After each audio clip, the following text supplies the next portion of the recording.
হরি ওম। রাধে রাধে প্রিয় বিদ্যার্থীরা, সংস্কৃত শিক্ষার দ্বারা মানুষের হিত, যেখানে সর্বদা তোমাদের চ্যানেল দৈবিক সংস্কৃত। প্রিয় বিদ্যার্থীরা, তোমাদের হিতার্থে, তোমাদের মঙ্গলার্থে আজকের এই ক্লাস একাদশ শ্রেণীর প্রথম সেমিস্টারের সংস্কৃত যাদের আছে তাদের জন্য এই ভিডিওটি। তা আজকে আমরা এই ভিডিওতে জানব কিভাবে সংস্কৃত সিলেবাসটা সম্পূর্ণ শেষ করতে হবে। আমি তো থাম্বনেলে বলে দিয়েছি 25 দিনের মধ্যে সংস্কৃত সিলেবাস শেষ হয়ে যাবে। আদৌ কি সম্ভব? হ্যাঁ, সম্ভব। কিভাবে সম্ভব স্যার? অবশ্যই আমি জানাবো। 25 দিন নয়, 25 দিনের মধ্যে তোমাকে পুরোপুরি 24 ঘন্টা করে 25 দিনে দেওয়ার দরকার নেই।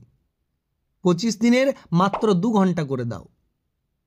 প্রায় 45 থেকে 50 ঘন্টায় তোমার সিলেবাসটা শেষ হয়ে যাবে। কী রকমভাবে পড়তে হবে, কি পড়তে হবে, কোন বিষয় থেকে বেশি প্রশ্ন আসে, কোশ্চেন প্যাটার্ন কীরকম হয়, সিলেবাসে কি রয়েছে, সব কিছু আজকে এই ভিডিওতে আলোচনা হবে।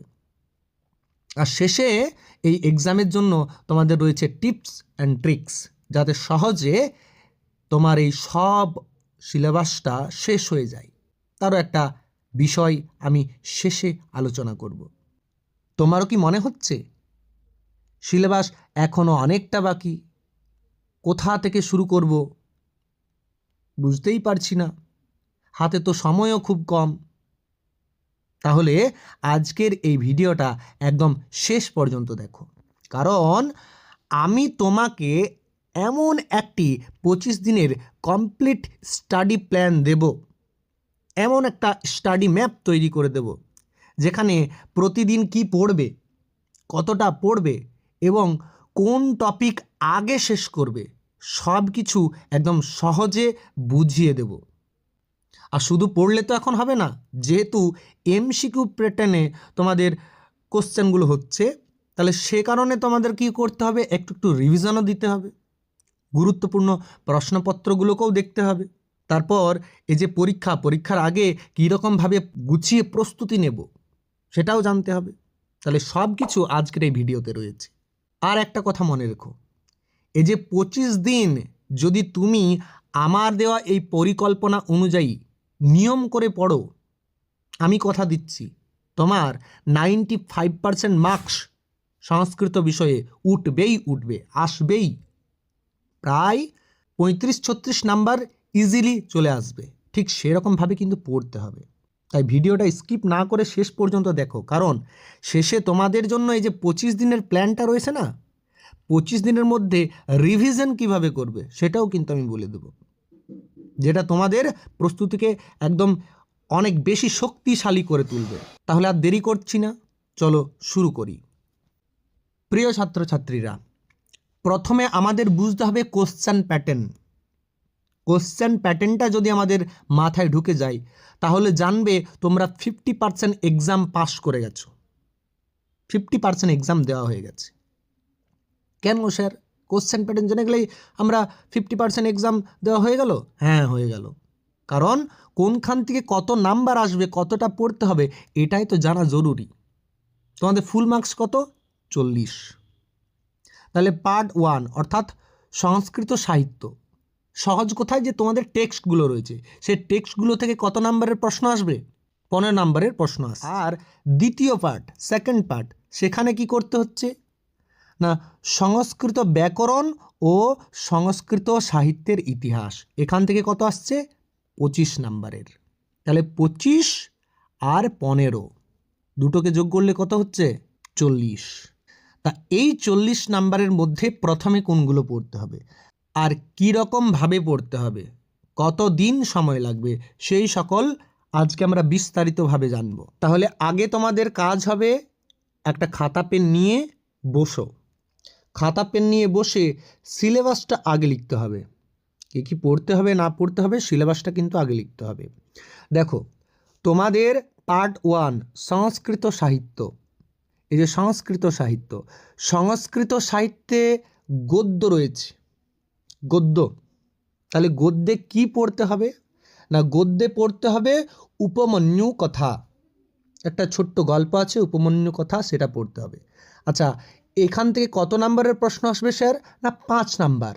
তাহলে একটা গদ্য যদি পড়ি, ঠিকঠাক মতোভাবে পড়ে শেষ করতে পারি, তাহলে এখান থেকে 5 নাম্বার কিন্তু আমার হাতের মুঠোই। তাহলে এটা পড়তে কত সময় লাগবে? মিনিমাম 2 দিন, বেশি বড় নয়। গদ্যটা যেটা আছে সেখানে 2 দিন সময় লাগবে। এবার কি আছে? বর্ষা বর্ণনম পদ্য। এখানে 10টি শ্লোক দেওয়া আছে। বর্ষা বর্ণনমে 10টি শ্লোক। এখান থেকে কত আসবে? না 5 নাম্বারের। তাহলে 10টা শ্লোক যদি পড়ো 5টা করে, 5টা করে যদি ভাগ করো, তাহলে আর কতদিন সময় লাগবে? এখানে 2 দিন। তাহলে 4 দিন হলো, তাই তো? এবার দৃশ্যকাব্য। দৃশ্যকাব্য মানে হচ্ছে নাটক। বেশ সুন্দর একটা নাটক। এটা যদি পড়ো ইজিলি মনেও থাকবে। খুব সুন্দর নাটক। এই নাটকটা পড়তে কত সময় লাগবে? এটাও পড়তে বেশি দিন নয়, 2 দিনই সময় লাগবে। হাফ হাফ করে নেবে সিলেবাসটা আগে, কত দূর পড়তে হবে, কতগুলো পড়তে হবে, কতগুলো পাঠ পাঠ করে তো দেওয়া থাকে, সেটা 2 দিন পড়লেই হয়ে যাবে। তাহলে মোট টেক্সটের যে বিষয়টা রয়েছে সেটা গেল কদিন? না 6 দিন। 6 দিন পড়বে, কত নাম্বার আসবে এখান থেকে? 15 নাম্বার কিন্তু তোমার হাতে চলে এলো। বোঝা গেছে? পুরোটা পড়লে আমাদের কত রয়েছে এখানে মার্কস? সবগুলোই 5 করে। তাহলে 5 3 15, 3টা টপিক রয়েছে, গদ্য, পদ্য এবং দৃশ্যকাব্য অর্থাৎ নাটক। তাহলে মোট কদিন সময় লাগছে এখানে? 2 দিন করে করে 6 দিন। 6 দিনে আমার কত নাম্বার কভার হচ্ছে? না 15। বোঝা গেল? এবার দেখো পার্ট 2। এখান থেকে কত আসছে? 25 নাম্বার আসছে। কি কি আছে এখানে? সংস্কৃত ব্যাকরণ আছে। আর কি আছে? না সংস্কৃত সাহিত্যের ইতিহাস আছে। তাহলে ব্যাকরণ থেকে কত আসবে স্যার? ব্যাকরণ থেকে আসছে 15 মার্কস ব্যাকরণ থেকে আসছে। তাহলে ব্যাকরণে কি আছে? সন্ধি, একটা ইজি চ্যাপ্টার। সন্ধি, সন্ধিতে কি আছে? স্বরসন্ধি এবং ব্যঞ্জন সন্ধি। স্বরসন্ধিতে কি কি রয়েছে? স্ববর্ণ দীর্ঘ সন্ধি, গুণসন্ধি এবং বৃদ্ধি সন্ধি। তাহলে এখান থেকে কত নাম্বার আসছে? 3 নাম্বার। এটাকেও একদিনে শেষ করা যাবে। সন্ধি যদি এটা পড়ি, স্বরসন্ধি, সেটাকে একদিনে কাভার হয়ে যাবে। স্বরসন্ধি একদিনে কাভার। এবারে ব্যঞ্জন সন্ধি যেটা রয়েছে, এটাতে কিন্তু তুমি 2 দিন সময় দাও। এটাতে 2 দিন সময়। কি কি? চুত্ব, টুত্ব ও যশত্ব। এইগুলোকে পড়তে কদিন সময় দাও? 2 দিন। তাহলে মোট সন্ধিটাকে শেষ করতে সময় লাগছে কত? 3 দিন। কত নাম্বার কভার হলো 3 দিনে? 6 নাম্বার। কারণ স্বরসন্ধি থেকে 3 নাম্বার আর ব্যঞ্জন সন্ধি থেকে 3 নাম্বার। 3 3 6 নাম্বার হয়ে গেল। ক্লিয়ার? এবার আছে শব্দরূপ। শব্দরূপ কিভাবে পড়বে? না আগে সর্বনাম শব্দরূপটা পড়ে নেবে। অস্মৎ যুষ্মৎ একটা মুখস্থ করলেই আরেকটা মুখস্থ হয়ে যাবে। অনলাইন ক্লাস দেখবে আমার এই চ্যানেলে অ্যাভেলেবেল আছে। খুব সুন্দরভাবে ইজিলি গান আকার আমি পড়িয়ে দিয়েছি অস্মৎ যুষ্মৎ শব্দরূপ কীভাবে মুখস্থ করতে হবে। অবশ্যই চাইলে তোমরা ভিডিওটা দেখে নিও, নইলে আমি এই যে ভিডিওটা রয়েছে এর ডেসক্রিপশানে আমি লিঙ্ক দিয়ে রাখবো, সেখান থেকেও তোমরা দেখে নেবে। অবশ্যই দেখবে। তাহলে প্রত্যেকটা থেকে 1 নাম্বার করে ধরো। অস্মৎ যুষ্মৎ যদি পড়ে নিই 1 নাম্বার আমার হাতে, একদিনেই হয়ে যাবে। এটা বেশি সময় লাগবে না। অস্মৎ যুষ্মৎ একে সময় দাও 1 দিন। এবারে সংখ্যাবাচক শব্দ। সংখ্যাবাচক শব্দ কি আছে? এক ও দ্বি, এই দুটো শব্দ 3টি লিঙ্গে। 3টি লিঙ্গে মানে পুংলিঙ্গ, স্ত্রীলিঙ্গ এবং ক্লীবলিঙ্গ। 3টি লিঙ্গে করতে হবে। তাহলে এখানেও তুমি 1 দিনে শেষ করে দিতে পারবে। 1 দিনে এগুলোও শেষ হয়ে যাবে। 3টি লিঙ্গে ইজি। একবার দেখবে, বইয়ে দেখলেই বুঝতে পারবে। আর যাদের বই নেই তারা অবশ্যই কমেন্টে জানিও, আমি এগুলো অবশ্যই আবার ভিডিও আকারে আপলোড করে দেব। যেমন ওই অস্মৎ যুষ্মৎ শব্দ দিয়েছি, বালক শব্দ দিয়েছি, লতা শব্দ দিয়েছি, ফলম শব্দ রূপ কীভাবে মুখস্থ করতে হবে গান আকারে দিয়েছি। এগুলো তোমরা এই আমার ভিডিওতে পেয়ে যাবে। অলরেডি এগুলো আপলোড করা আছে। এবং যারা আমার কাছে পেড ক্লাস করছো তাদেরকে তো মুখস্থ করিয়েছি। এবং তোমরা যারা নতুন আছো এই চ্যানেলে, তোমাদেরকে একটু বলে রাখি, আমি অনলাইনে ক্লাস করাই। তোমাদের ক্লাস 11 12 দুটোকেই পড়াচ্ছি এবং গ্র্যাজুয়েশনও পড়াচ্ছি। সঙ্গে কিছু কিছু এমএর স্টুডেন্টদেরকেও পড়াচ্ছি। তা যদি কেউ পড়তে চায়, এই যে নাম্বারটা দেওয়া রয়েছে, নাম্বারে অবশ্যই আমাকে কল করতে পারো। একদম ধরে ধরে পড়াচ্ছি। ওই আগের মতো পড়লে তো হবে না যে বিষয়বস্তু বলে দিলাম তারপরে এমসিকিউ তোমরা পারবে না। এখন কিন্তু সবগুলো ধরে ধরে পড়তে। যাই হোক, যারা টিউশন পড়ছো তাদের জন্য অল দ্য বেস্ট। যদি কেউ টিউশন পড়ছো না, পড়তে ইচ্ছে করছে, অবশ্যই আমার কাছে পড়তে পারো। এবং এই যে টেক্সট বুক, এরও পিডিএফ আমি দিয়ে থাকি। যারা আমার কাছে পেইড কোর্স নিয়েছো তারা অবশ্যই জানো। তা যাই হোক, যারা টিউশন পড়ো বা না পড়ো, যে কোনো সমস্যা হবে কমেন্টে জানাবে, অথবা আমার এই যে ফেসবুক এবং ইনস্টা দুটো আইডি দিয়ে দিচ্ছি, সেখানে গিয়েও আমাকে এসএমএস করে, বা এই যে নাম্বারটা রয়েছে এটা হচ্ছে আমার হোয়াটসঅ্যাপ নাম্বার, সেখানে তোমাদের সমস্যাগুলো কি কি দিলে ভালো হয় সেগুলো অবশ্যই জানাবে। আমি তার উপরে ভিডিও বানাবো, বা তোমাকে তৎক্ষণাৎ যদি হেল্প করতে পারি অবশ্যই সেটা আমি করার চেষ্টা করব। তাহলে দেখো, অজন্ত, অজন্ত মানে হচ্ছে অচ যুক্ত অন্ত সমান অজন্ত।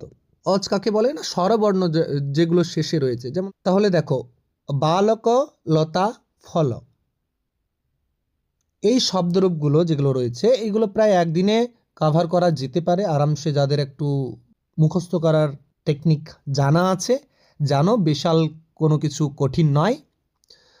তাই বলছি, আমার ভিডিওগুলো দেখলেই এইগুলো কিভাবে ইজিলি মনে রাখা যায় তোমরা নিজেরাই জানো, শুধুমাত্র ওই এক বচনটা মনে রাখলেই হচ্ছে। এবারে দেখো, কবি মতি বাড়ি, এটা যেটা রয়েছে, এবং নদী, এটাকেও একদিন সময় দাও। তাহলে মোট কদিন সময় লাগছে শব্দরূপগুলো শেষ করতে? মোট সময় লাগছে 4 দিন। 4 দিনে আমাদের শব্দরূপগুলো কাভার হয়ে যাচ্ছে। এবার কি আছে না, ধাতুরূপ আছে। ধাতুরূপ কি কি লকার পড়তে হবে? লট, লং ও লুট, এই 3টি লকার পড়তে হবে। কি কি পড়তে হবে? কোন কোন ধাতুগুলো? ভূ, গম, ক্রি আর পুজ। এইগুলোকে বেশি সময় লাগবে না, 3টি লকার আছে তো 3 দিন সময় দাও। 3টি লকার আছে, প্রতিদিন এক একটা লকারে পড়ে যাও। ভূ, গম আর ক্রি, পুজ। শুধু লট লকার একদিন পড়ে নাও, তারপরে লং লকার একদিন পড়ে নাও, লুট লকার একদিন পড়ে নাও। ইজিলি 3 দিনে শেষ হয়ে যাবে। এবার দেখো, প্রত্যয় যেগুলো রয়েছে, ত, তবতু, ত্বা, লব, তিন, এই প্রত্যয়, এই প্রত্যয়গুলো পড়তে বেশি দিন সময় লাগবে না, 2 দিন সময় দেয়। ত, তবতু, ত্বা, এইগুলোকে একদিন দাও, আর লব আর তিন এইগুলোকে একদিন দাও। তাহলে মোট 2 দিন সময়, ব্যাস। তাহলে মোট কদিন সময় লাগছে আমাদের? সন্ধি, সন্ধি করতে সময় লাগছে 3 দিন। সুবন্ত পদ অর্থাৎ এই শব্দরূপ মুখস্থ করতে সময় লাগছে কদিন? না 4 দিন। ধাতুরূপ 3 দিন, আর প্রত্যয় 2 দিন। তাহলে 3 3 3 6, 6 আর 4 10, 12 দিনে ব্যাকরণটা শেষ হয়ে যাচ্ছে। এবার পড়ে রয়েছে কি আমাদের সাহিত্যের ইতিহাস, সেটাতে কত সময় লাগছে দেখি। দেখো কি আছে, প্রথমে আছে বৈদিক সাহিত্য। বৈদিক সাহিত্যে কি কি আছে না, ঋগ্বেদ এবং সামবেদ। এক একটা বেদকে এক এক দিন সময় দাও। তাহলে মোট কত নাম্বার আছে দেখে নাও আগে। বৈদিক সাহিত্য থেকে 4 নাম্বার আছে, কিন্তু ছাড়া যাবে না। তাহলে একদিন ঋগ্বেদকে সময় দাও, একদিন সামবেদকে সময় দাও। সময় লাগছে কদিন মোট? তাহলে বেদ কমপ্লিট করতে সময় লাগছে 2 দিন। তারপর কি আছে তোমাদের না, জাতীয় মহাকাব্য যেটা রয়েছে রামায়ণ, বাল্মীকি রচিত রামায়ণ, রচয়িতা এবং বিষয়বস্তুর সংক্ষিপ্ত পরিচয়। এটাকেও বেশি কিন্তু সময় লাগবে না, অবশ্যই করে যাবে রামায়ণ, কারণ এখান থেকে 3 নাম্বার আসছে। তাহলে এইটা পড়তে সময় কতদিন লাগবে স্যার? এটা পড়তেও বেশি দিন সময় লাগবে না, তুমি একদিন সময় নিলেই যথেষ্ট, একদিন। এবার যেটা রয়েছে সংস্কৃত গল্প সাহিত্য। তাহলে সংস্কৃত গল্প সাহিত্য কি কি আছে না, আমাদের পঞ্চতন্ত্র আছে, হিতোপদেশ আছে এবং কথা শরীরসাগর আছে। প্রত্যেকটার বিষয়বস্তু পড়তে একদিন করে সময় নাও। পঞ্চতন্ত্র একদিন, হিতোপদেশ একদিন, কথা শরীরসাগর একদিন। তাহলে মোট এইখানে সময় লাগছে 3 দিন। তাহলে কতদিন সময় লাগছে দেখি সংস্কৃত সাহিত্যের ইতিহাসটা শেষ করতে? এই সময়টা লাগছে 2 দিন। বাল্মীকি রামায়ণ আমি 2 দিনে ধরে দিলাম, হ্যাঁ। তাহলে 2 2 4, 4 5 6 7, এদিকে 7 দিন। তাহলে মোট সময় কি কি লাগছে দেখো। সংস্কৃত সাহিত্য যেটা তোমাদের টেক্সট ছিল সেটার সময় লাগছে 6 দিন। এবার ব্যাকরণটা সম্পূর্ণ শেষ করতে সময় লাগছে 12 দিন, তাহলে 12 আর 6 18, এবং যেটা বৈদিক সাহিত্যের ইতিহাস সেটা শেষ করতে সময় লাগছে 7 দিন, 18 আর 7 25। এই 25 দিনের মধ্যে সম্পূর্ণ সিলেবাসটা শেষ হয়ে যাবে। এবার তো বলবে স্যার পড়া তো শেষ হয়ে গেল, রিভিশন কিভাবে করব? রিভিশন কিভাবে করবে আমি বলে দিচ্ছি। ধরো এই বেলা তুমি একটা টেক্সট পড়লে, আরও সিলেবাসটা তাড়াতাড়ি কভার হয়ে যাবে। এই বেলা তুমি একটা টেক্সট পড়েছো, পরের বেলা তুমি আরেকটা সংস্কৃত বিষয় শুরু করলে, তো সেটা শুরু করার আগে বা পরের দিন শুরু করার আগে তুমি আবার একবার মূল টেক্সটটা পড়ে নেবে, বা যত দূর পড়েছো সেটা আরেকবার দেখে নেবে।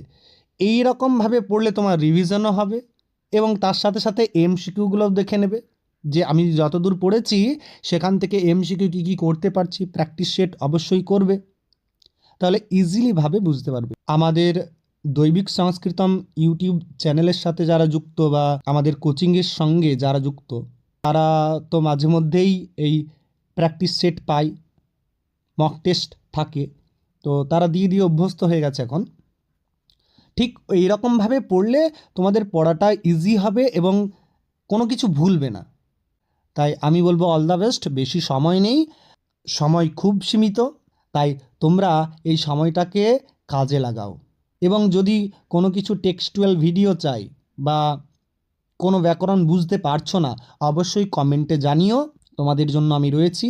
এবং পরবর্তী সেমিস্টারের যদি কোনো ক্লাস নিতে চাও অবশ্যই আমার সঙ্গে যোগাযোগ করতে পারো। তাই সকলে ভালো থেকো, সুস্থ থেকো, all the best, Radhe Radhe.